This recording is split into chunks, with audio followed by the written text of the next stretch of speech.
ছাব্বিশে নির্বাচনে বাকি আর কয়েকটা মাস।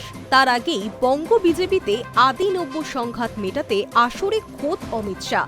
শুধু তাই নয়, বঙ্গ বিধানসভা জয়ে রাজ্যের চার মুখ অর্থাৎ শ্রমিক ভট্টাচার্য, শুভেন্দু অধিকারী, সুকান্ত মজুমদার এবং দিলীপ ঘোষকে এক ছাতার তলায় আনতে মরিয়া কেন্দ্রীয় নেতৃত্ব।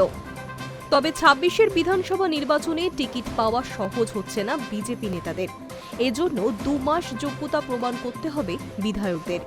এজন্য পদ্ম বিধায়কদের ৬০ টাস্কও বেঁধে দিলেন বলে সূত্রের খবর। দলের সাংসদ বিধায়কদের সঙ্গে বৈঠকে একাধিক বিষয় নিয়ে আলোচনা করেন অমিত শাহ। শুধু তাই নয়, বেশ কিছু নির্দেশও দেন বলে সূত্রের খবর। যেমন পদ্ম বিধায়কদের নিজের এলাকায় কাজ বাড়াতে বলা হয়েছে। পাশাপাশি সপ্তাহে অন্তত ৪ দিন নিজের এলাকায় থাকতে হবে তাদের। করতে হবে অন্তত ৫টি পথসভা। তবে ২৬-এ নির্বাচনে প্রার্থী বাছাইয়ের ক্ষেত্রে অনেক বেশি সতর্ক হচ্ছে কেন্দ্রীয় নেতৃত্ব। বৈঠকে শাহের স্পষ্ট নির্দেশ, পুনরায় টিকিট পাওয়ার ক্ষেত্রে আগামী ২ মাসে যোগ্যতা প্রমাণ করতে হবে বিধায়কদের। আর তা পূরণ হলেই মিলবে প্রার্থী হওয়ার সুযোগ।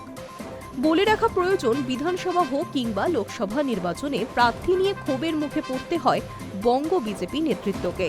প্রশ্ন ওঠে, নিচু স্তরের কর্মীদের সঙ্গে আলোচনা না করেই প্রার্থীর নাম চূড়ান্ত করা হয়েছে দিল্লি থেকে।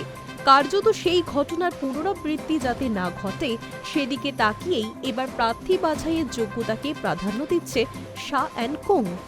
অন্যদিকে জানা যাচ্ছে, আগামী নির্বাচনে একাধিক বিধায়কের আসন বদলের সম্ভাবনা রয়েছে।